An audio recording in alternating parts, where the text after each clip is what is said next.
Russ Joy Show. I'm Russ Joy. You figured that out because you're smart. It's also the name of the show. Today's going to be one of those days where Russ putting those little timestamps in the description of the episode are going to be helpful, as we had about a 5-minute countdown. I promised you.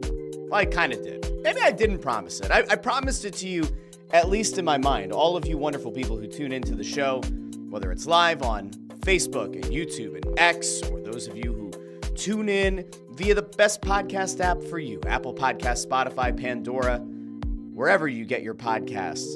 I said I'm gonna start figuring this thing out. We're actually gonna start doing the show on time. So the stream went live right at 8:30. I want to make sure that we're being respectful of your time. And so we're gonna have a little bit of fun here on a Friday. I have an announcement. I've decided. I've made a decision, at least temporarily. I've made the call that the schedule of the show will change, at least through the rest of the football season. Because what is happening is I feel like I'm missing out on the opportunity to react to Eagles games in sort of real time. And it's actually bothering me now that I have to wait 2 days to unload on this show if things are bad, or to praise things if they're good. So I've taken a look at some of the different team schedules, and I've decided that at least through the end of this year, the end of the calendar year, so the next few weeks at the very least, we will be doing the Russ Joy Show Monday, Wednesday, Friday, 8:30 a.m. Monday, Wednesday, Friday, 8 a.m. So if next week you are surprised on a Monday morning with the notification that a show has gone live, don't worry, it's real. Monday, Wednesday, Friday, starting next week through at least the end of the year. We'll see what the numbers look like. I want to see what the YouTube numbers look like. I want to see what the podcast feed looks like. If it's too much, Russ, and the numbers drop significantly, we'll go back to Tuesday, Friday. But for now, I'm like, you know what? The hell with it. Monday, Wednesday, Friday. I have not enjoyed the gap between doing the show on Tuesdays and Fridays. It's become a little bit of the bane of my existence. Now, some people might be wondering, Russ, you floated out the idea there the other day of doing the afternoon. I don't think right now I'm doing the afternoon. I don't think so. I think it's going to remain in the morning. It's better for me. It's better for the work schedule.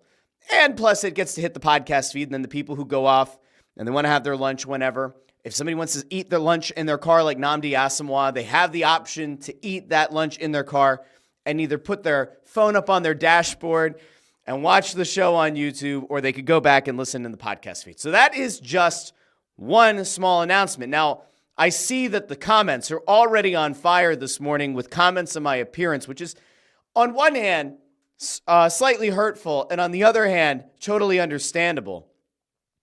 But we're going to go out here. Ford says, I thought you were growing your hair out. I am. What you don't see is my hair was absolutely a disaster this morning. So I wetted my hair, and I've now put it into this. And then over the course of the next 10 to 15 minutes, as it dries out, it'll start to go back to its natural form.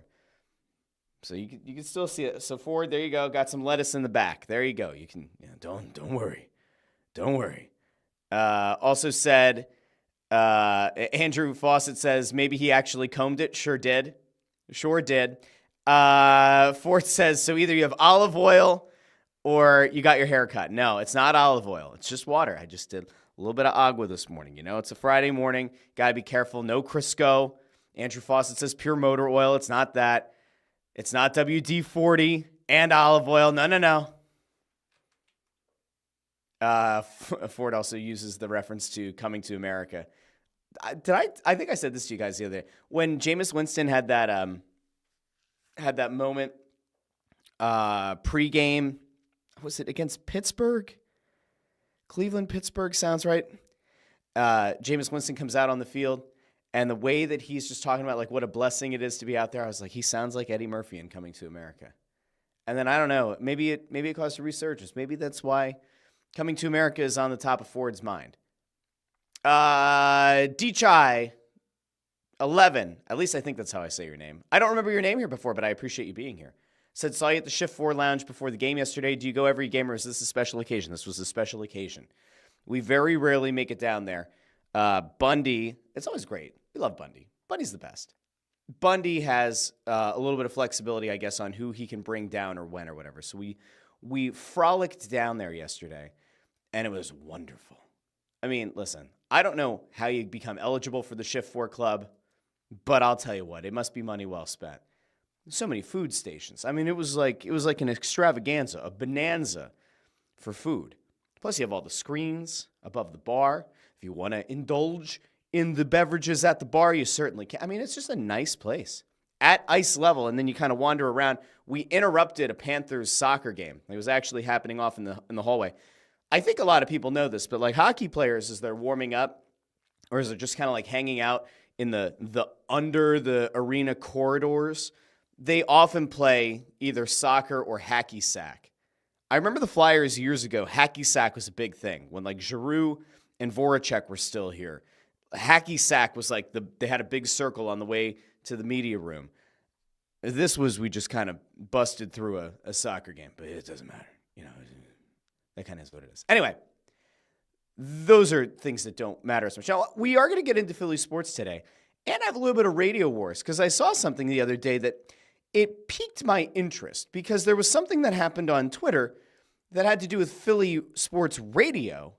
And I thought to myself, that's very interesting because it looks like for once somebody is taking a shot from one station to the other.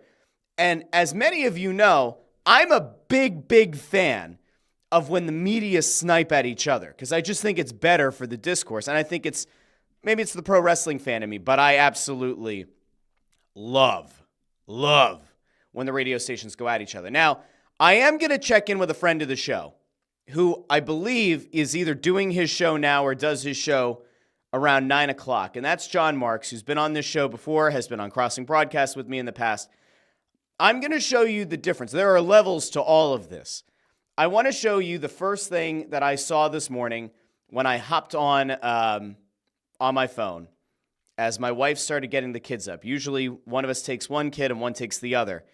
But I want you guys to see what greeted me as soon as I opened up my phone this morning, as Jon Marks apparently was going into the PHLY office, and, well, we're going to let Jon take it away with his morning struggle.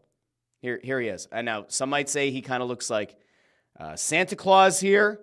Some might say that he, I don't exactly know what Jon looks like here, but Jon, we wish him this, but here we go. Let's throw this here. PHLY Studios on the 7th floor of this old building. I was bitted coming down the steps. There's like an uneven portion of one of these steps, like one of the flights. And I literally almost fell yesterday. Before 6 o'clock in the morning, I didn't go to bed until after 1 last night. I watched the Thursday night football game, was up doing some other stuff. Now, I'm going to skip ahead here. It's 2 minutes. It took Jon Marks 2 minutes and 6 seconds to go up 7 flights of stairs. Now, why do I say there are levels to these things? Well, Jon is driving from around where I live, which I'm sure Ford will expose in the comments here at some point. But Jon lives near me. He made the drive. I'm not exactly sure where the PHLY studios are, but he drove all the way down there, I guess ahead of 6 a.m. to go do the show prep and get things ready. And he's doing 7 flights. You know what I did this morning? I got myself up, got some of the stuff together for the kids, fed a kid, got the 2 oldest ready for the bus, got the studio set up, got everything ready to go, started the stream on my laptop upstairs so I could finish making my coffee, and I remembered that my desktop was off because I was afraid that the power was going to go out and fry my computer yesterday. And then I came down my 1 flight of steps and into the basement office. There are levels. Jon Marks, I wish you all the best. I hope he gets his breath back. I hope he's able to breathe and do his show later on today because he's a pro's pro. But we will see. We'll see how Jon is doing. We'll see later. Hopefully he's okay. Now, I will say this also reminds me why it's important to make sure that here, despite the fact that my dad bod has been in flux of late, or in flux, I've definitely had a few days here where I've got myself to the gym. I felt very good about myself, and I just find every time I miss a day or two, then it's all over. It doesn't matter. I mean, it kind of does, but it doesn't. Maybe I should do more of these flights of steps. Andrew Fawcett notes that Russ and Bundy threw the Panthers off their game. We threw them off on the soccer game, and we threw them off on the hockey game, which is where we're going to start today. because Flyers-Panthers last night, there were a lot of really good positives to take away from it. Now, if you're not a Flyers fan and you watch this show or you listen to this show, I love and appreciate you tremendously for deciding to join a guy who, for better or worse, has become known as a hockey guy, a stick-to-hockey guy. I hate that, I have to be honest with you. It drives me absolutely insane. Like, in 2017, okay, I was part of the three-headed monster on the original Crossing broadcast with Adam Lefkoe, who we all know and love, who's gone on to very big and very great things, and Kyle Scott, founder of Crossing Prod. We had a great show, a very successful show, a show that was building. Eagles won the Super Bowl. Lefkoe's profile got very big within Bleacher Report. Turner, Bleacher Report, they're together. Lefkoe went off and did more things, big things, huge things. Now he hosts a podcast with Shaq. He's all over the place. It's fantastic. Kyle went and built up Crossing Broad, brought a bunch of us in to kind of keep the site afloat while he figured out online sports betting and casino. And then we all worked our asses off, and he got very rich, and we all got nice jobs and strong salary. We didn't get that money. We didn't get those millions of dollars. We didn't get a cut of those millions. It's okay, though. But now he's off doing his own thing, and he went off and started on Pattison. Now he's doing something with the parent company, Access Media, where if you missed this last night, Anthony Sanfilippo on Snow the Goalie, where we did a regular episode. Finally, it's taken a very long time for the studio to get built, but the Snow the Goalie Studio is in Wells Fargo Center. Anthony made the announcement last night that he's leaving his advertising job to go full-time with the parent company that owns On Pattison. So we had a lovely time last night, and I'm actually going to, just because it's a shameless plug and I do what I want, it's my show, I will show you really quickly in case you somehow missed it last night.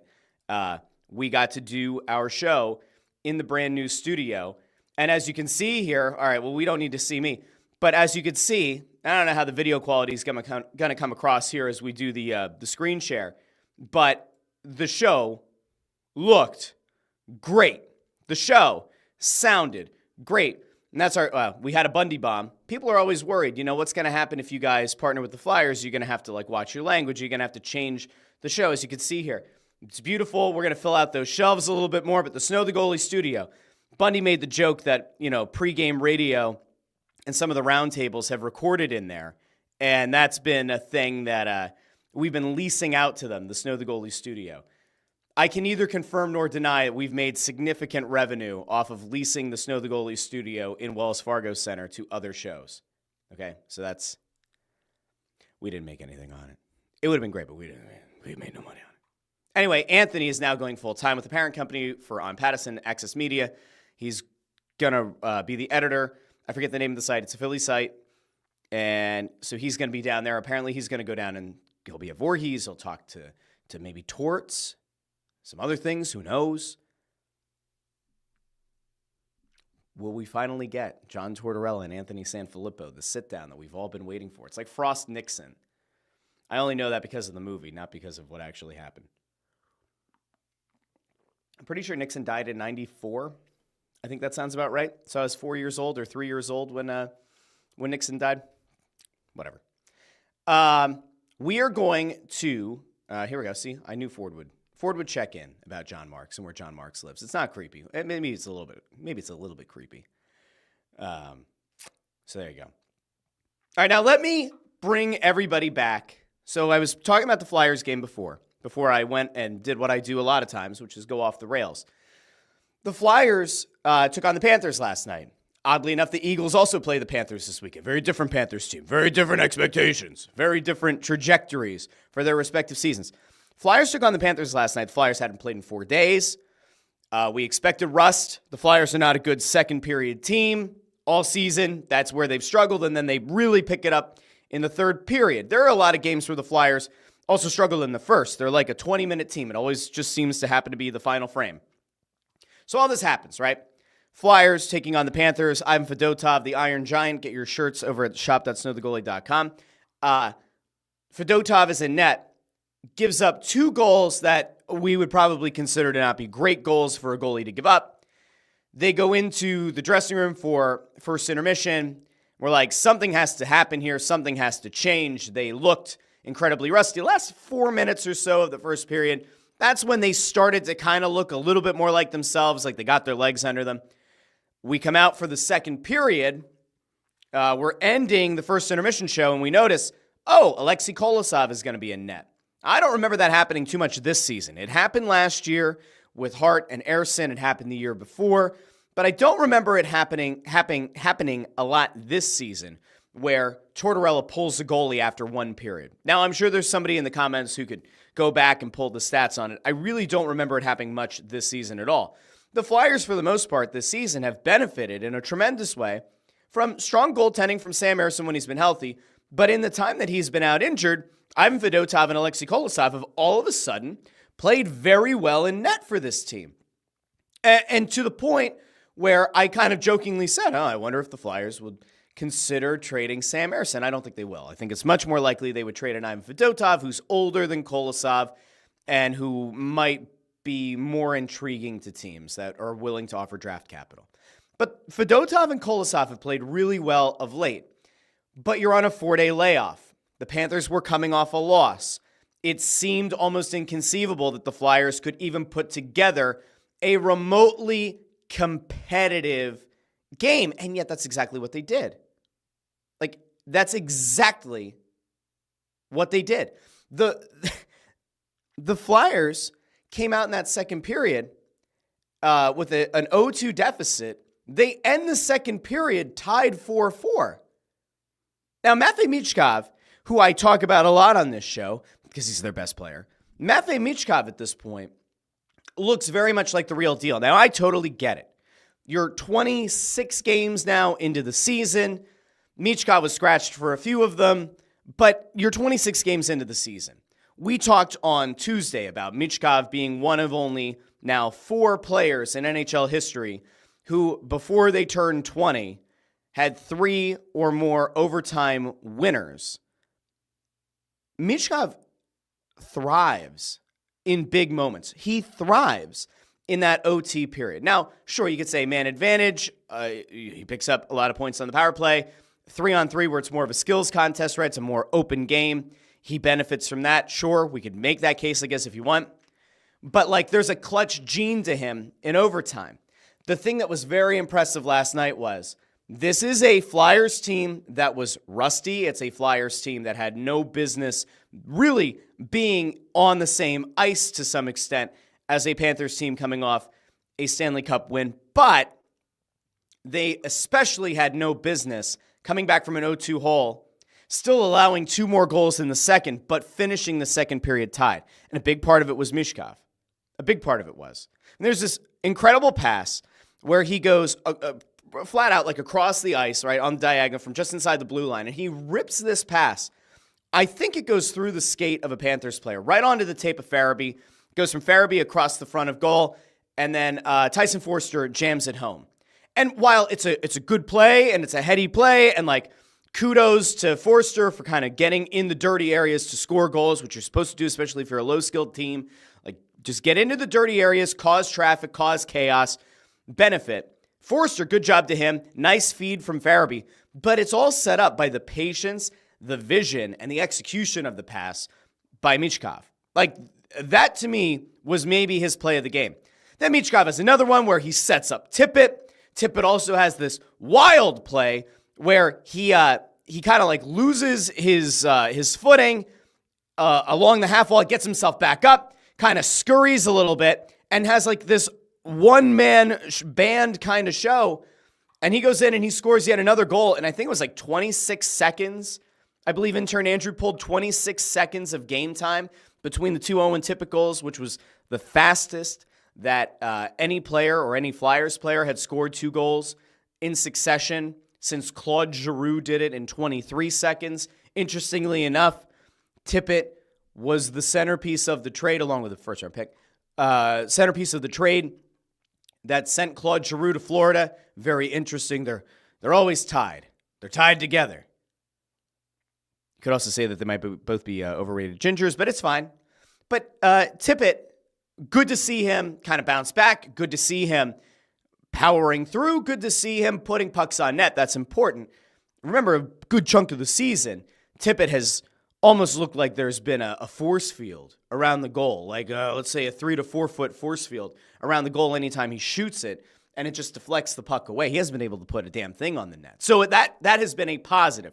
Tyson Forster has not looked particularly good this season. As I mentioned, if you're not able to snipe it, if the supposed great shot that the Flyers thought Forster was going to have, if that isn't in play, if that's not working out, what do? You get in the dirty areas, you make plays that matter. And that's exactly what he did. So, positive advances there. But Michkov had himself a 3-point night against a Florida Panthers team coming off a Stanley Cup win. And the reason that I highlight it isn't because I've become a Matvei Michkov fanboy.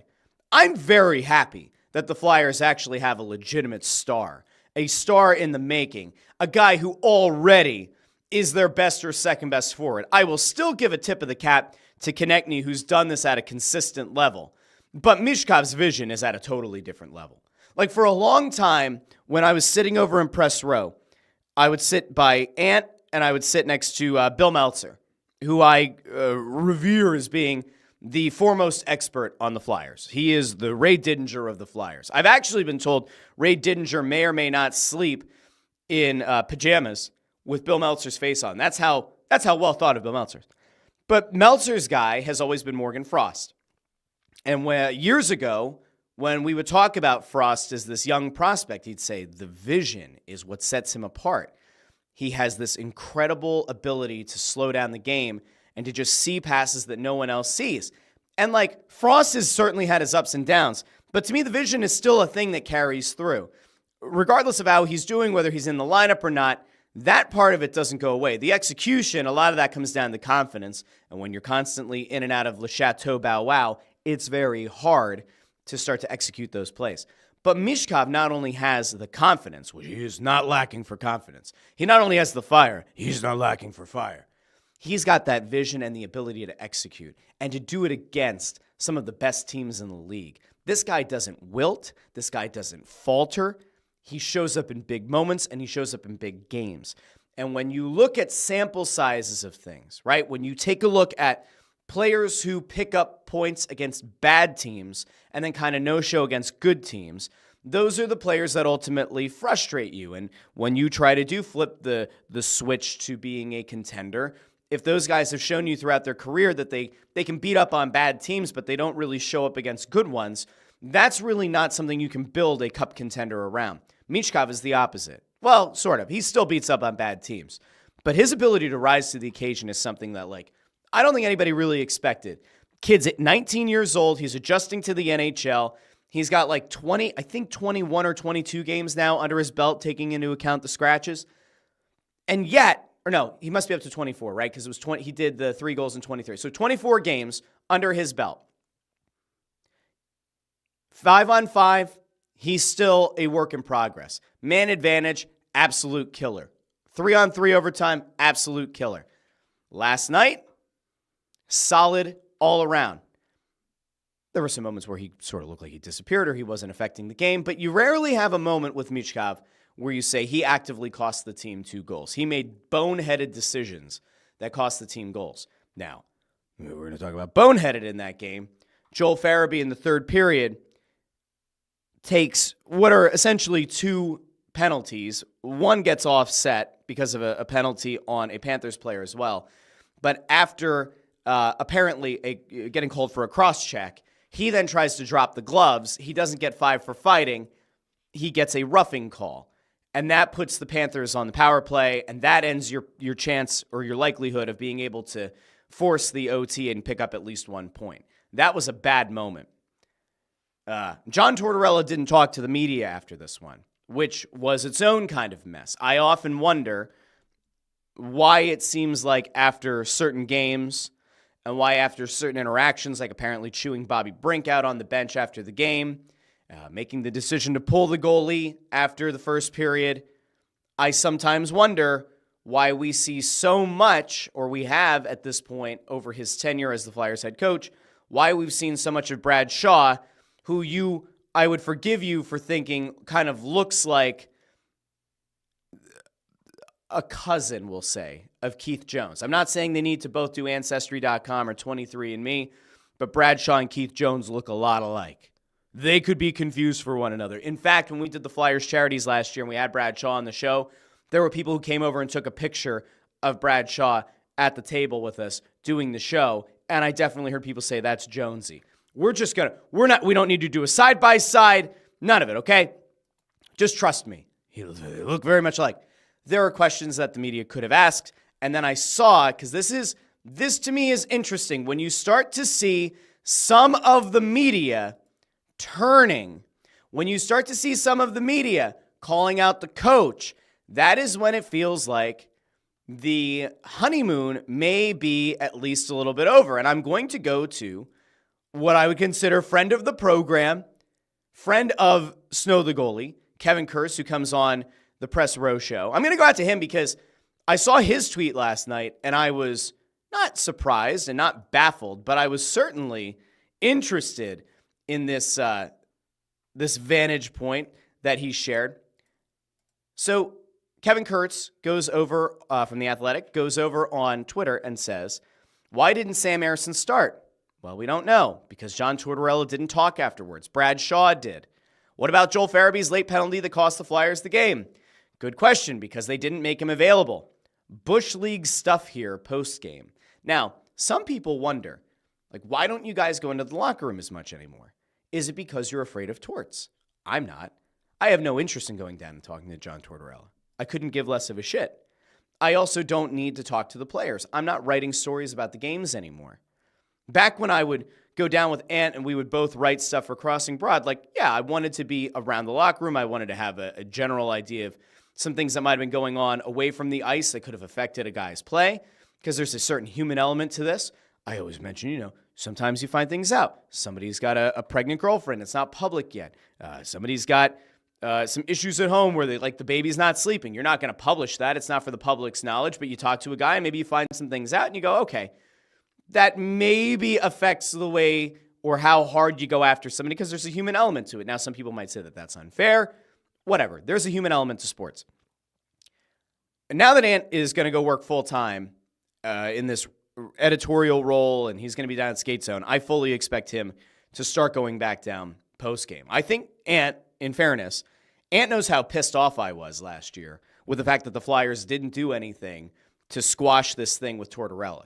There had been multiple attempts from people within the Flyers to get Tortorella to talk to Ant, and Tortorella refused. Now, do I think that's a bitch move? I do. Do I still think that, somebody at the Flyers should have reminded John Tortorella he's an employee of the organization, and that, going to war the way that he did with a podcast that's partnered with the team, probably should have figured it out? I do. I actually reiterated that point a week or two ago when we met with the Flyers.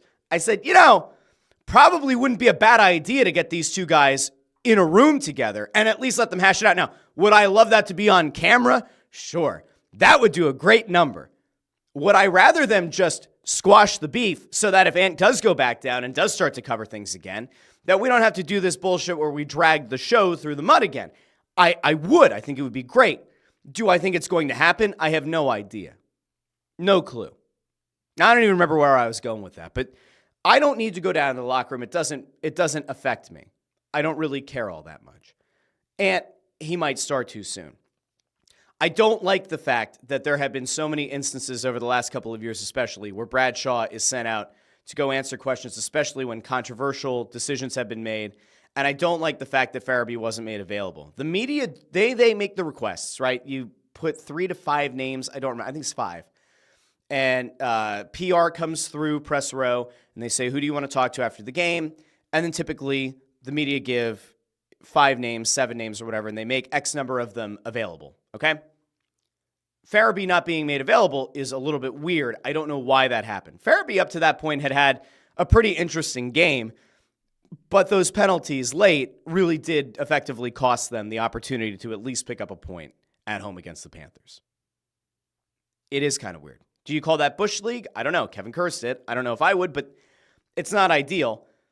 What I thought was Bush League is what I called out on Twitter 2 weeks ago, 3 weeks ago, that the Flyers don't have a full-time translator for Michkov and Kolosov and Fedotov, though they're kind of going with the language acquisition model instead of having the crutch of a full-time interpreter. And in fairness, we saw the video the other day of Michkov getting the championship belt from Fedotov as player of the game and then turning around and giving it to Kolosov. We heard Michkov address the team in English. He's getting there. Hands it off to Kolosov. Kolosov also getting there with the English. There's something to be said for it. But do I think that it's kind of Bush League that they haven't always had a translator available in the locker room for media to be able to ask questions of the goalies or to be able to ask questions of the young superstar? I do think that that's not a great look.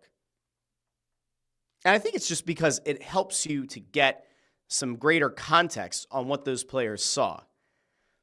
I know that there are people, and I'm sure that there are people in the comments, like we have Philly fan here. I don't know what the boo-hoo was for, but like the idea of having access to these players and being able to communicate with them is important.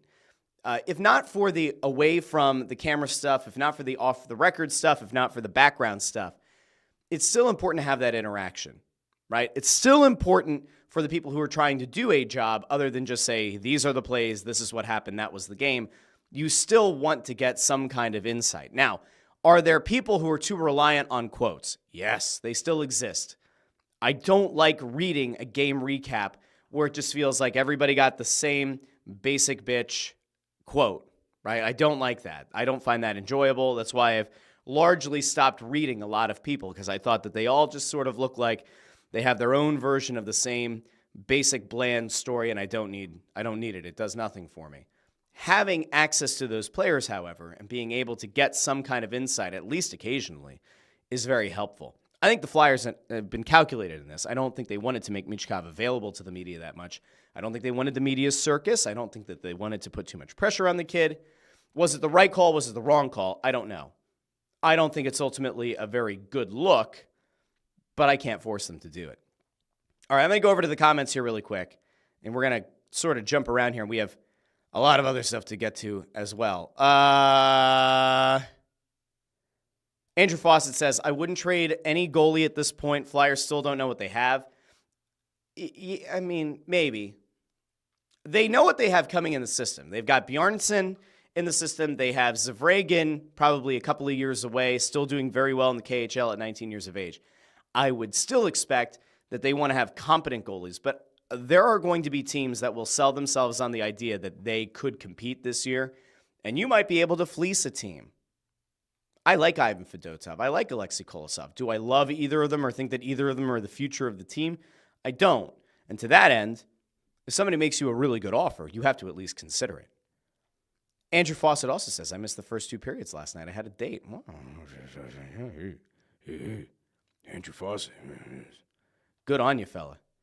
Good on you. I have to say, Andrew, you didn't get me in hot water the other day, but you did defend my wife when the raisins thing came up, the raisins in the washer. And she appreciated that somebody had her back on that one. So good job to you, Andrew. Good job to you. We're not going to ban you from commenting on the show, even though you're supposed to side with me. But that's okay. Fourth host, Nancy. We love Nancy. I love Nancy. All right, Joe Papel says, imagine Michkov having a skilled center on his line. Well, that's the thing, right? Like, that was what Frost, well, that's at least what they thought Frost was going to be. And he's not that. Will they put him back with Couturier? I don't know. Couturier is not the most creative player. It's also not what you're looking for. That's why I keep saying, like, it's pretty clear that Frost has no future with this team. So you have to, at some point, ask the question, like, if you're the Flyers, what about a 1-for-1 trade? What about Frost and a small sweetener for Shane Wright? Get another center in here who needs a change of scenery and see if maybe you can unlock something that another team couldn't. Make a hockey trade. Now, I did ask somebody in the organization yesterday. I was like, hey, and somebody who would know. I was like, hey, trades. What do you think? Because the Jiricek thing was out there. I talked about it on Tuesday. Flyers were actively engaged in the Jiricek discussions, right? And they didn't get him. I said, hey, based on, what do you think about a trade? He said it's going to be a while. Now, could that person be lying? Sure. Do I think they were? No. I think that for better or worse, the Flyers are now getting ready for that nice winter break where the rosters kind of freeze and they may be laying some groundwork for trades down the line. Would I like to see the Flyers shake things up here? I would. Are they going to? Maybe not. This is where you have that real issue, that push and pull or whatever. I don't necessarily love the fact that this Flyers front office or Flyers coaching staff appear to kind of have their minds once again that like, well, you have to give the team every chance to win. You have to give the team every chance to go out and compete. Like right now, the Flyers, if the season ended today and if the lottery went the way that it's supposed to, the Flyers would pick 16th in this draft. That sucks. That's not good for anybody. That doesn't make this team better. It doesn't get them anywhere closer to elite talent. In fact, the Flyers right now would finish 16th. They would also pick up Colorado's first-round pick, which would come in at 15th. So the Flyers would have the 15th, the 16th, and the 20th pick, and the 20th comes from the Oilers. That's not elite talent, and you couldn't even package those 3 picks to move up into the top 5. So that would not be ideal. I mean, at some point, this Flyers team has to, come to grips with the fact, you said rebuild 2 years in a row. It's great that they've been able to, pick up some points. I find it very encouraging when you go out and you play really well against the Panthers team, even though the Panthers played very sloppily. I take a positive out of you showing up against those teams. But getting these points now maybe is okay. But by the end of the year, you better not have this shit happening. You can't be a bubble team and pick around 15 and cross your tootsie toes and your fingies that you're going to somehow find a guy who falls to 15 and was one of the best players in the draft. Pick in the top 5. Get yourself in position to, God forbid, be the number 8 pick and then package one of those Colorado or Edmonton picks. And maybe that gets you up to number 6 and you're 100% set on this guy is a stud and he fell to number 6 and what a blessing. But 15, 16, and 20, Jesus. That doesn't give you elite talent. That doesn't get you any closer. Look at what Matvei Michkov is. Look at how much he has fundamentally changed the complexion of this team. That's elite talent. You need more of that. I said this on Tuesday. Maybe I said it on Monday on Crossing Broadcast. I don't even remember. I think it was on this show on Tuesday. Now I'm getting worked up. You don't need more Tyson Forsters. You don't need more Owen Tippett's. You need Matvei fucking Michkovs. You need more of those. You need more people who can become franchise cornerstones, who can take your team and not raise the floor, but raise the ceiling. Tortorella's coaching. He can take bad players and make them passable. He can take passable players and make them good. He can take good players and make them very good.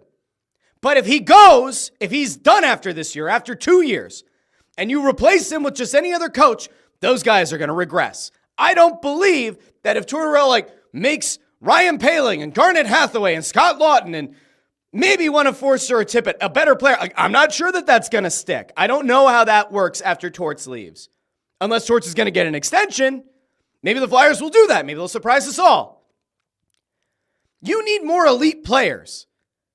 You can't just, dip your toe in the rebuild. You're either rebuilding or you're not. You're either pregnant or you're not. Figure it out. All of this is to say, great, good games recently, good form recently, good effort last night. Those are the kind of games I love. Competitive against the top team, get 0 points out of it. That's great. Totally fine. Would I have, been happy to see the Flyers have a competitive game against Chicago and then Chicago picks up 2 points and you pick up 0? Yeah. Because guess what? Chicago is probably going to finish with the worst record in the league. And they also have Connor Bedard, who was the number 1 overall pick in the same draft as Michkov. So, they're actively trying to rebuild. They also fired their coach. Luke Richardson got fired yesterday while we were doing Snow the Goalie. If you look at the teams that currently have, are in worse position, at least draft lottery-wise right now, Chicago, Nashville, San Jose, Montreal, Detroit, New York Islanders, Anaheim, Utah, Ottawa, Buffalo, Pittsburgh, Columbus, Seattle, St. Louis. Most of those teams are going to be bottom-feeding teams or are going to be close to bottom-feeding teams. I would expect that Colorado obviously is going to be better. I would think that at some point, maybe the Islanders will put something together. Montreal and Detroit maybe could kind of pull the nose up on it. I have no idea what Pittsburgh's going to be. But I can never rule out a Crosby and Malkin team. I just won't do it. We've learned too many times you can't do that. This Flyers team needs elite talent. I'm just not totally sure why they seem to be ready to do the same thing where they went to the bubble last year. Got to make some deals. At some point around the deadline, you got to make some deals. Lower the ceiling of the team, lower the floor of the team, pick up some losses. And it's okay. It'll be okay. Let's go over here to the comments. Andrew Fawcett says, once Michkov realizes the full scope of the NHL game, he'll be ridiculous. Philly fan checks in and says, refs should have called matching minors on Farabee and Bennett for embellishing. Yeah, so that was the Farabee got the roughing call. Bennett could have gotten the embellishing call. That would have offset. You would have been at even strength instead of having to be down a man and then give up that final goal. Landros with a good point here. Shame for Farabee up until late in that game as well because he was really good up until then. Let's see. Joe Papel comes in and says, it wasn't the refs. Flyers took stupid penalties late after the horrible game-tying Forsling goal. Landros says the refs had an off night. Philly fan also coming back to the Sam Ersson point and about Tortorella not being there. Says he came back too early last game, re-injured the groin, so take it slow, plus the other two have played well. That might happen. Maybe. Ford says he'd love to see Russ and Torts chat on the show. I don't think Torts would know what to do with me because I don't give a shit. A lot of media people care. Okay, a lot of people who write for papers, write for whatever, they are actively afraid of repercussions for pushing back. I don't care. I didn't go to school to be a journalist. I don't really care about the idea of being a capital J journalist. As I mentioned before, I'm not even writing these days. Well, I write sports betting content, but I'm not writing game recaps. I'm not writing in-depth game stories. I don't care. I don't think he would know what to do with me. But maybe you put two small Italian guys in a room and you just let them chat. Or you put a bigger Italian guy in the room. Will Ant physically intimidate a Torts? Who knows? Maybe we should give them boxing gloves. Let's put them in the ring together. That'd be pretty fun. Let's see. Spinning my wheels through life, Evan Adkins, who actively trolls Ant at every opportunity. Let's see what he has to say. Jones and Briere want to control the messaging of the franchise. It's so obvious. They rely on the fan blogs to be positive all the time, so they get credentialed. I have to be honest with you. I think a big reason why a lot of the blogs ended up getting credentialed over the years is because nobody wanted to cover the team because the team was so irrelevant. Now, I don't mean this in a mean way. I promise. Like, there were times that I used to take shots at other podcasts or take shots at other outlets. I'm a pro wrestling fan. This is what I do, right? Like, controversy. It's good. It's good for everybody. I don't mean this in a mean way. I read so little these days from the Flyers beat or from Flyers blogs. I legitimately do not listen to other Flyers podcasts. Way back in the day, I would listen to Broad Street Hockey because I knew they hated us, and I'd always be, at the ready to go to war. I don't anymore. I've already wished on this show, Bill and Charlie, all the best at PHLY. They do a daily show. Mertitas does a daily show. I can't keep up with that. I don't have the time. I have like 18 different podcasts I'm subscribed to. I barely get through those. I can't begin to focus on other shows. Now, if there's anybody blowing rainbows and smiles about this team and trying to tell anybody they're a cup contender, please let me know, DM it to me, and I'll shred it on this show. But I'm not actively going out of my way to listen to anybody or to read anybody's stuff right now. I just don't have the time. And that's not even an exaggeration. As soon as I get done here, I'm going to lock in to the day job. And I'm going to do that, like many of you will as well, for the rest of the day. I will take no lunch break. I will bring my food in here, and I will work through my lunch, and I will just try to make sure that my weekend isn't as crappy from a work perspective. I don't have time to read everybody's stuff. But if the crap is happening where the people are doing the rainbows and smiles crap, we can't have that. We have to call that out. Michael Kohovic, we'll hope that's right, says, double-edged sword with going with a 3-goalie rotation. You're keeping them colder than they should be. That's why, they've benefited to this point from having Ersson out. Like, in a weird way, they've benefited from only having Fedotov and Kolosov and, like, getting those guys actual minutes and getting them actual playing time in games, okay? Let's go over here. D.D. Skinner says, I'd keep Frost and lose Farabee. Interesting. I don't know. I don't think they would. Although I will tell you this. Over the last, 12, 18 months, both of those guys have come up in trade discussions. I mentioned last night, and you can make of this what you will. Hey, if you want to clip this and put it out on social media, feel free, okay? I might even do it later. But you can if you want to beat me to the punch. I wouldn't be surprised if at some point here, the word comes out from multiple outlets that Jamie Drysdale's name has come up in trades. I don't think the Flyers are very high on Jamie Drysdale. In fairness, it's kind of hard to be high on Jamie Drysdale because he got hurt last year. He's had injury concerns through his very young career at the NHL level. Beginning of this season, he actively played like a guy who was afraid he was going to get re-injured, which is not good. When you're constantly playing in fear of getting hurt and you're actively avoiding contact and you're already a small defenseman and you have an injury history, that's not great. He wasn't shooting the puck even while he was, the QB of the top power play unit. I don't think they are rushing him back.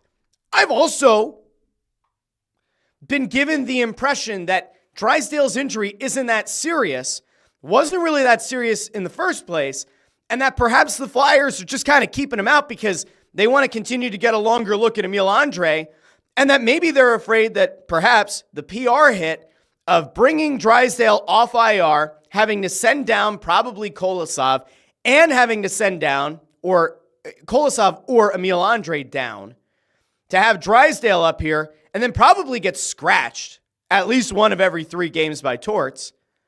That's a PR disaster. They are so incredibly lucky at this point that Cutter Gauthier hasn't become a star. If Cutter Gauthier right now were doing what Michkov is doing, the fan base would be pounding on Briere and Jones's door. They would be. They have benefited from the fact that Gauthier has not lit the world on fire on his own right out in Anaheim. If that day comes and Drysdale continues to look like what he was, you look like you lost that trade horrifically.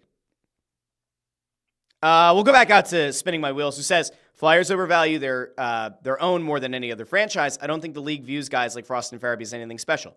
I will back that up insofar as those names have come up. They have not been dealt. At least one of their names may or may not have been mentioned in a potential package for Jiricek. That did not happen. Make of that what you will. Now, if Farabee continues to show some fight, if he can put up some points, he might be intriguing. I really don't think Frost has a lot of value outside of a hockey 1-for-1 trade for another player that needs a change of scenery. I really don't think that there's anything else at play. Let's see. Chris Freed, who we talked to last night at the game. Chris Freed came over and said hi at the Press Row show. Said the Flyers remain 5 years away from being 5 years away. When you accept this, it makes watching the team much easier. That's kind of sad. I mean, it's a little bit true, but it's kind of sad. Philly fan says, hold the bullets for a center. Imagine pulling the trigger for a center, 2 to 3 top round draft picks, and current roster player, and maybe Barkey or some other prospect. I don't know. I've seen this out there a few times. Oh, the Flyers just, it's good that they didn't trade for Jiricek because they need to save up for a center. What team is trading you a legitimate young potential number 1 center? The center play in this league is severely lacking. It doesn't matter what picks you up. It is going to be very hard to convince a team to let go of a young guy who might blossom into a number 1 center. So I don't know where that has come out of. I don't know why people are continuing to sell themselves on this idea, but I don't see it. And I could be wrong, but I'm mostly sure that I'm not. All right, now I see a lot of other comments here, and I kind of got behind here. I'm pulling a bunch of these up. So I'm going to try to get through a few of these things real quick. Michael Sirkin says, Russ and Torts in a room together would be way more interesting than the Jake Paul-Mike Tyson fight. I agree. It'd be incredible to see. Raymond Supper says, it's my second go-around with Torts. 85 to 90% stuff Torts does is good. Other 10 to 15% will piss you off. Broads understands that well. He does. Let's go over to Sean C. really quick. It's ridiculous Farabee had more time on ice than Michkov. I understand you can't make yourself a one-line team, but that's just insane. I think a big part of that as well is that Tortorella, for better or worse, trusts Farabee in all situations more than he trusts Michkov. Michkov's still 19. Don't overload the kid. I will, to this point, I will defer and I will also allow for the fact that Tortorella has done a good enough job putting Michkov in position to be successful that Michkov looks like a legitimate star in the making, and he hasn't buried him.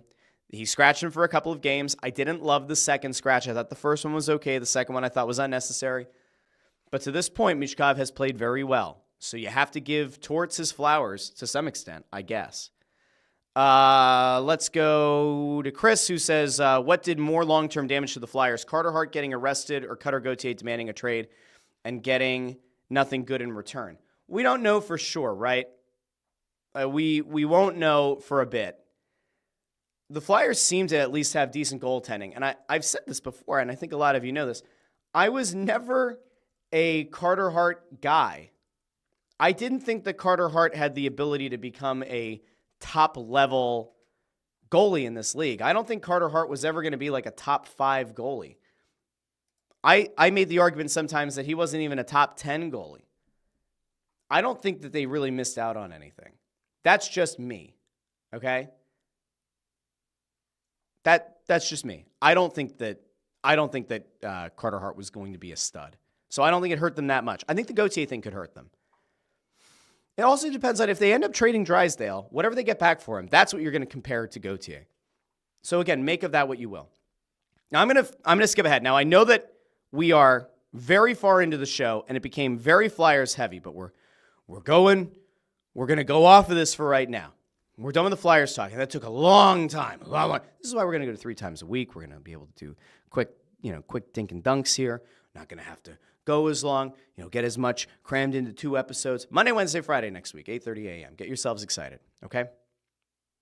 Let's talk very briefly about the basketball team. And then we have to talk about Radio Wars, and we have to get to the Eagles. How the hell are we going to get to this today? I don't know, but we're going to try.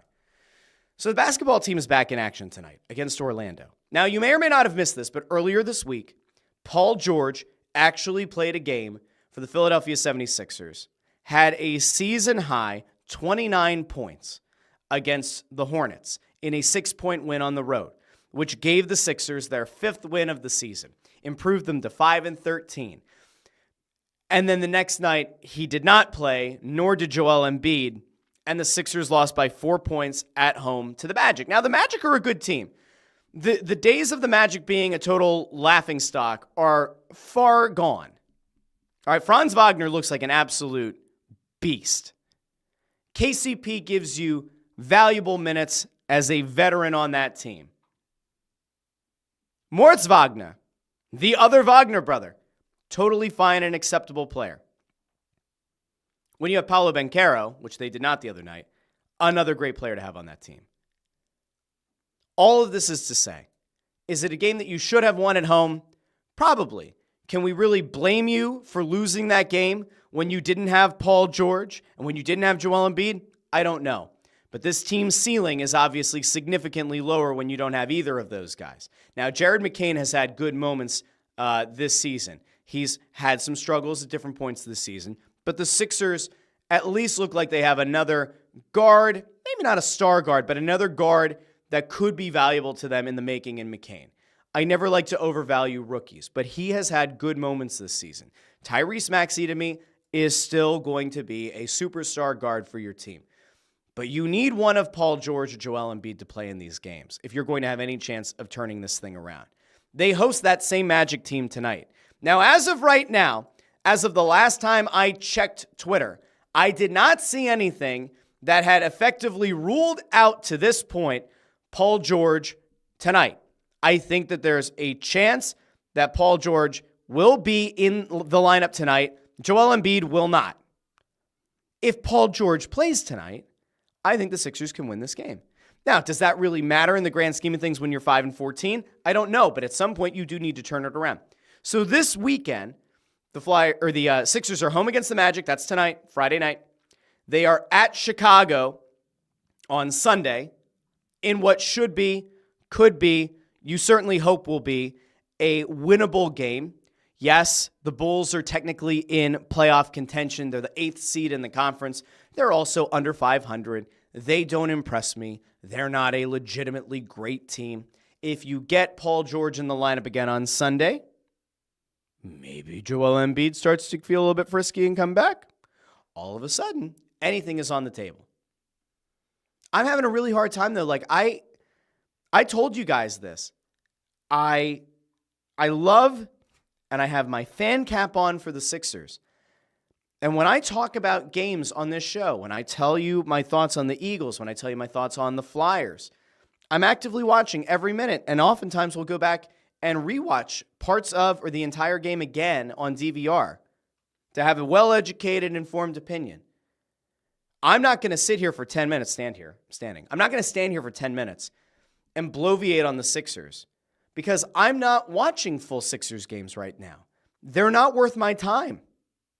I spend a lot of these nights going down or watching or covering Flyers games. I obviously care a lot about what the Eagles are doing. The Sixers just don't do it for me. I'll watch 2 quarters a game. Sometimes I'll watch 3, but I'm certainly not watching every single minute. Now, if I get word here that Paul George is going to play more than every other game, sure. If Paul George plays tonight, I will watch every minute of that game. Excuse me. But if he doesn't, if Paul George gets ruled out and it's the scrub lineup again, I'm not watching it. I refuse. I will focus Monday's show entirely on the Eagles-Panthers game. We can talk about the Sixers when they're relevant. Until then, what's the point? Genuinely, what is the point? And if you're somebody who is a huge Sixers fan and you're offended by the fact that I don't want to break down Jared McCain's effective field goal percentage on the show, I'm sorry. There are other places that can do it, that will do it. I'm just not there right now. I don't find it that intriguing. Now, what I do find interesting is if you are able to get Paul George back in the lineup somewhat consistently, more than every other game, and he's able to give you 25 a night, and you're able to take some pressure off Tyrese Maxey, and you're able to put Jared McCain in a more advantageous position, then we're in good shape. Then I sit back and I say, I'm back in on the Sixers.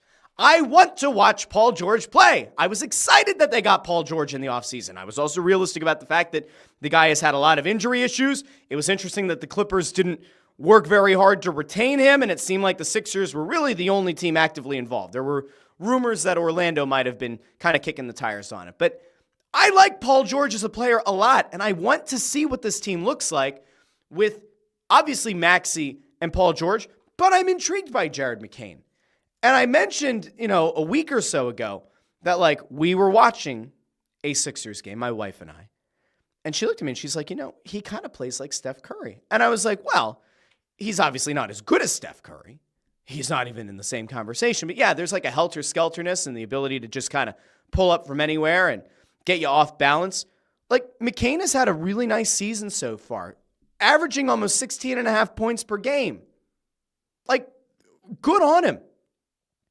Can get you 3 to 4 3-pointers per game. Good on him. That's an intriguing potential storyline to come out of this year, that despite the fact that the team is so bad, imagine if you have an elite backcourt or a backcourt that could grow into being elite with both Maxey and McCain. That is something to build on. Now, do I think the Sixers are going to tank? No. Do I expect the Sixers to be in the lottery this year? No. I still think that this league is a disaster and that there's a very realistic chance that by the end of the year, the Sixers are still flirting with the 6th seed. Yeah, I know. I know that I said it, and I know that they're 9 games under 500.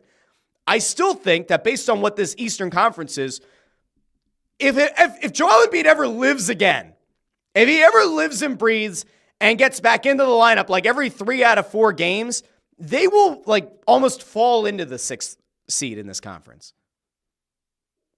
Under 9 games under 500 looks really bad right now. I've brought this up a bunch of times. Teams go through 2, 3, 4 game losing streaks, sometimes multiple times per season.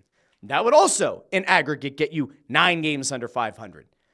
If the Sixers were 5-14, but they had played all or most of these games with Paul George and Joel Embiid, then I'd be very worried. But they haven't.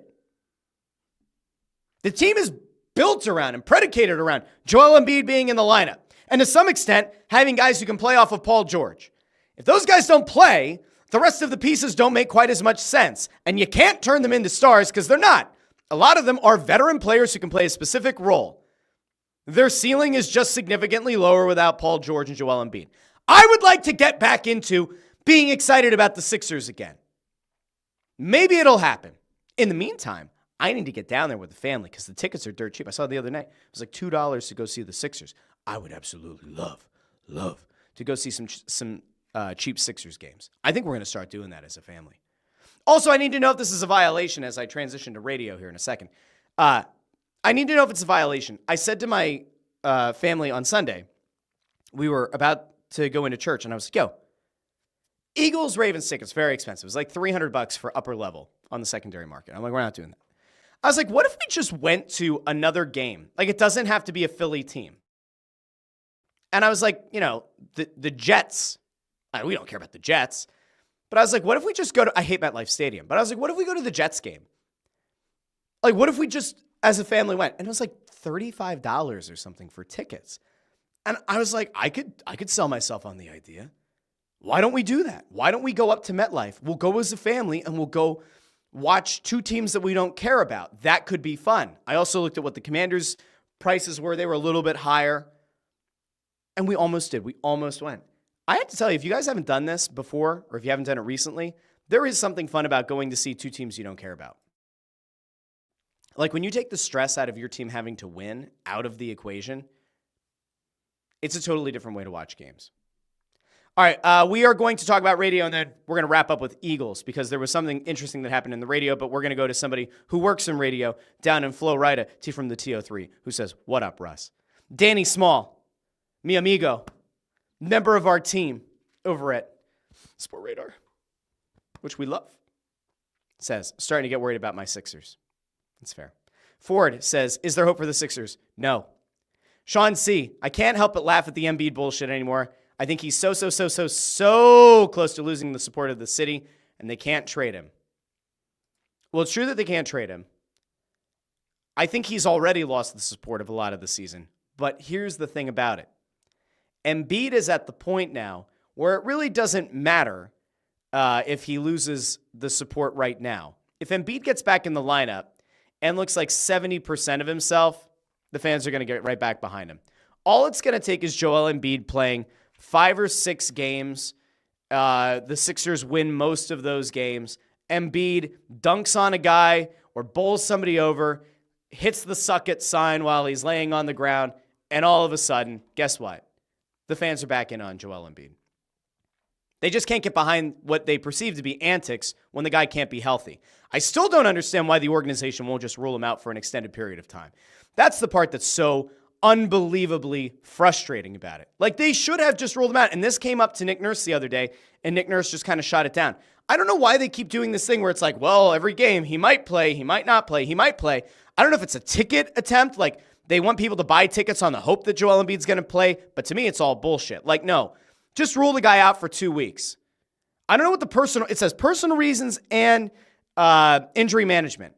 I hope, and this is earnest, if there's something going on at home, if there's like a family thing that is causing him to miss time, when I see personal reasons, I will defer or I will err on the side of caution. If there's something going on with his family, I hope everything is okay. And again, I would actually rather them rule him out for a week or two.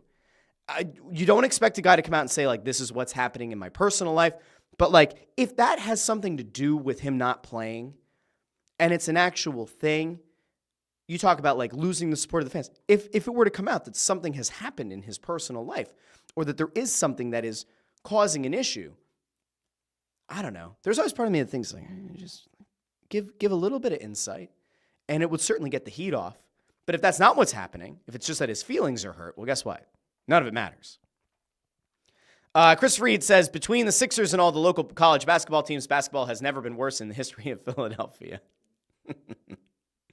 All right, Nat Marlowe, we're going to go to you now because Nat Marlowe says, I'm only here for Radio Wars. So we're going to get into it right now. Oh, Peter K. says, aloha from Manteo Middle. Hello, Peter K. Says, 90% of my students are on an exploratory field trip, so study hall. Good on you, Peter. I miss those days. Study halls were great. I would do silent study hall. My first couple of years as a teacher, I didn't. My first couple of years, I'd be like, it's okay, guys. If you want to just, talk to each other quietly. It's never quiet. Never. But if you do a silent study hall with actual consequences, yeah, that's when it works. That's when it works. All right. I want to go out to what I said was a Radio Wars thing, and something that I thought was interesting because I just don't know why we don't see more of this. And it was that Mike Missanelli the other day took a shot over at whatchamacallit. He took a shot at WIP. He took a shot at the WIP afternoon show. So we're going to go to that first. And then apparently he talked about it on his show. Now, I have not heard this clip, but I will listen to the clip because I think it's interesting. Here we go. Let's pull this Johnski up on the screen. So here is what Missanelli had to say the other day about the WIP afternoon show. WIP Afternoons puts out this poll. Are you worried that the style of offense the Eagles are currently running can win in the postseason? Missanelli quote tweets it that day. Happy to see the WIP Afternoon Show is listening to the Mike Missanelli Show for content. They have good taste in shows. Then there's a commenter here who says, the question wasn't good enough to steal. The topic was trash. That's exactly how you want to win a playoff game. And then Mike goes, thanks for listening and following up, Skip. So there you go. Why do I like it? Because I've long said that what 97.5 has missed the boat on significantly is that they should be actively trying to cause a war with WIP because it makes the most sense. If you're losing, and the Fanatic loses a lot, if you're losing in the ratings, you should be taking shots. I said this a bunch of times, like back when the Howard Eskin groping thing came up. I was like, why is nobody at the Fanatic taking the opportunity to dunk on that or to bring it up or to stir controversy? Why is nobody going after it? It's like when you are given the opportunity against a competitor, especially when you're chasing a big competitor, which the Fanatic is, they're trying to chase WIP. They're trying to chase after listeners. Why would you not actively go out of your way to cause a little bit of controversy and to fan the flames? I don't understand. Now we're going to go, because apparently Missanelli then talked about it the next day on his show over on the Fanatic. So we're going to throw to this. I see Bill Colarulo here first, but let's hear what Missanelli had to say about WIP. Our topic is the number one seed, which you may see in a Twitter poll from the other station. We're glad to provide content.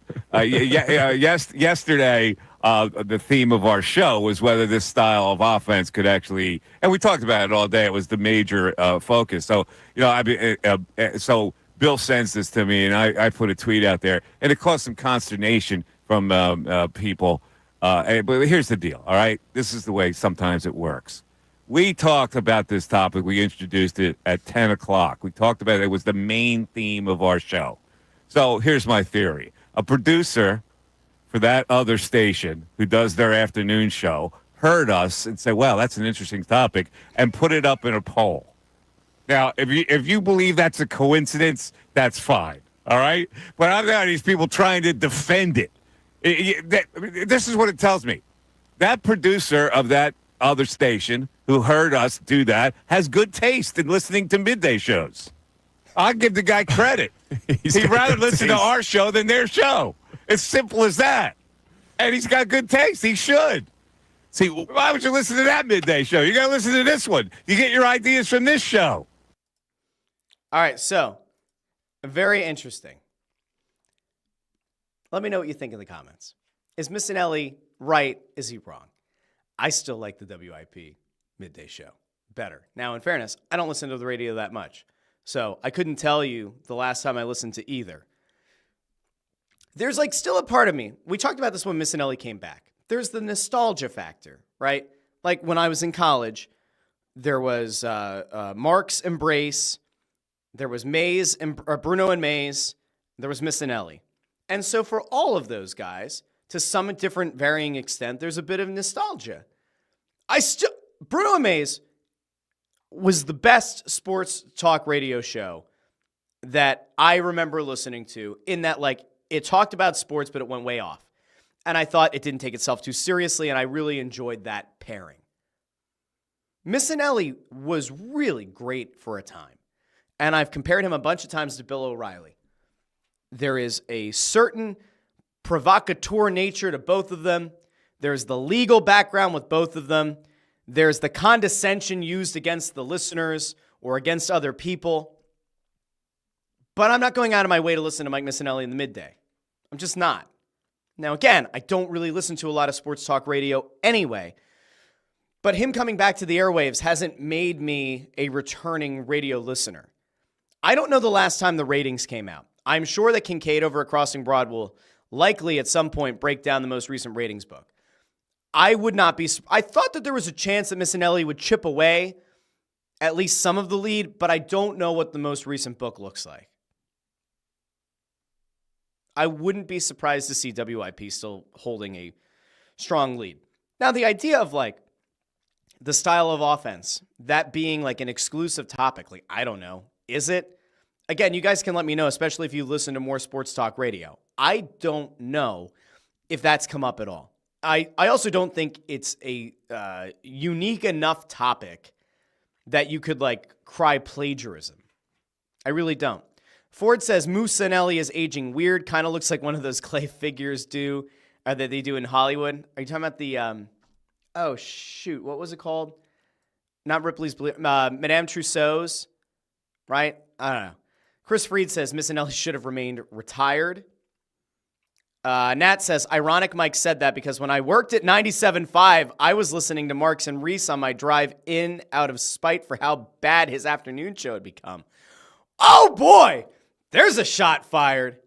So Nat used to work at 97.5 and listen to the WIP afternoon show out of spite. Hot damn. I assume that's when like Missanelli went way off the cliff politically and then the political thing kind of like infected his brain, but then the condescension again that he used against his own callers, against people who said they listened to his show on Twitter, who would disagree with him. Now, Andrew Fawcett also says, a station that gave you a lot of money, you worthless piece of garbage. Missanelli did work for both stations, so let's not forget that. Let's see. Ford says, Bruno Mays is the best ever. Agreed. Beautiful, man. Beautiful. D.D. Skinner says, that's it, nostalgia. 80s, early 90s, awesome. Andrew Fawcett says, Missanelli had a field day with degrading callers who disagreed with him. I don't know if it's still like that or no. I really don't. Dersh also says Missanelli should have stayed out to pasture. I don't know if people have gone out of their way to actively look for or listen to that show. I don't know. We won't know until the ratings, but the rating system is so flawed. That's the other thing. Nielsen ratings are so flawed. There are only so many meters that are used to measure who's listening to a station at a given time, right? It's not taking into account every radio that's tuned to a frequency. The numbers that are probably more legit are the streaming numbers because that does take into account how many people are listening concurrently. Now, could you make an argument that it's easier to fudge digital numbers? Maybe you could. But to me, like that's maybe a little bit more indicative of who's listening and when. Peter K says, back in the day when Missanelli and Howard Eskin were going head-to-head, that was fantastic. Listen, when you have a legitimate rival, sometimes you need a rival. Sometimes you need an enemy. And it gets the best out of you. And I think at that point, they were both at their best. Nat says, it was more so Mike's apathy at that point that drove me away. I'll be careful how I say this because I'm getting old and tired. And so I don't thrive on the controversy as much anymore.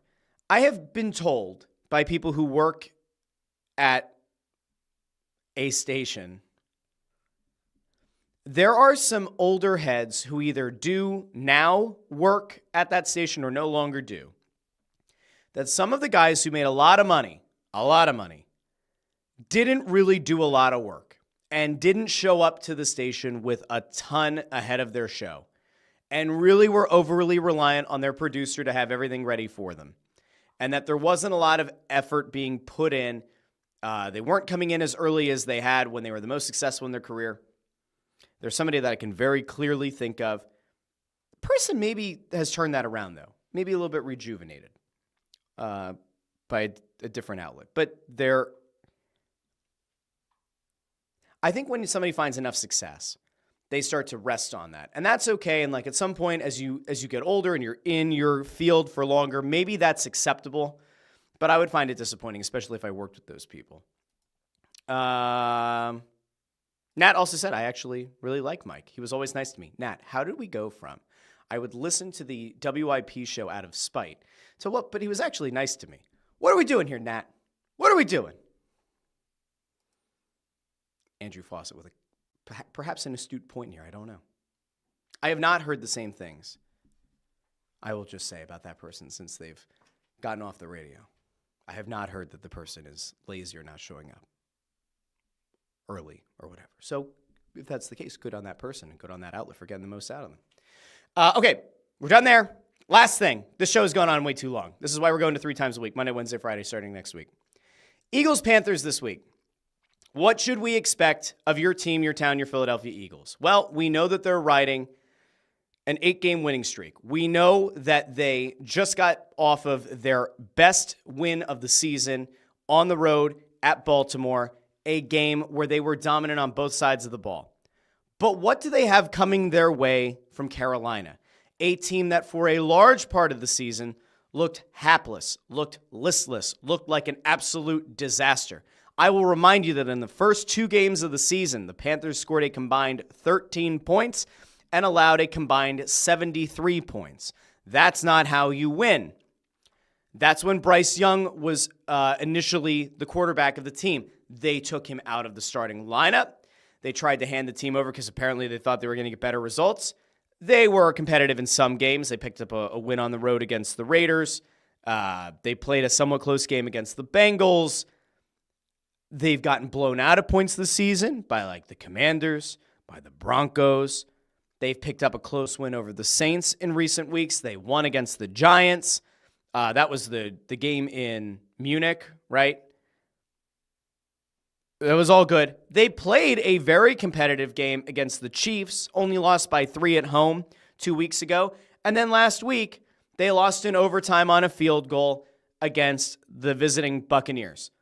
Bryce Young looks like a much better version of himself. He looks much more like the high pick he was when Carolina took him.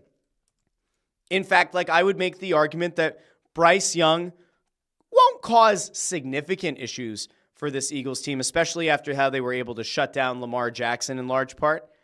And Young's numbers, at least from a passer rating perspective, don't jump off the page. He hasn't gone above 93 in passer rating the last 3 weeks. But what he has done is he's taken care of the ball. He hasn't thrown an interception the last 3 weeks. If he's not going to make mistakes and he's going to ride some level of confidence as he sort of rejuvenated his career in the same season that he was benched and embarrassed, we're going to give him some credit here. Now, over the last 5 games, he's thrown for 6 touchdowns, thrown 3 interceptions. But like I mentioned, did not throw an interception the last 3 games. His average passer rating over the last 5 games is 83.4. Do I think that he's going to throw for 250-plus yards like he has in the last 2 games? I don't. I actually expect the Eagles to have a very easy time in this game. I don't want to see the Eagles look past Carolina to Pittsburgh. That would be a bad thing. Obviously, you don't want to get caught in what really does look like it could be a trap game. But this should be a pretty simple win. This should be a 17-plus point victory for the Eagles this weekend. And if it doesn't happen, I will be concerned. If this ends up being a one-possession game, I'll be a little bit worried. Like, did the Eagles play with their food? But based on how they played against Baltimore last weekend, I think this should be a rout. I really do. Chris Freed on the Eagles says Penn State versus Oregon is more important than Eagles versus Pussycats. Penn State versus Oregon, Big Ten championship game. Penn State might actually win. I am not convinced in any way, shape, or form that if Penn State has to play an SEC team in the playoff, that they're going to have any chance of winning. I don't believe in James Franklin.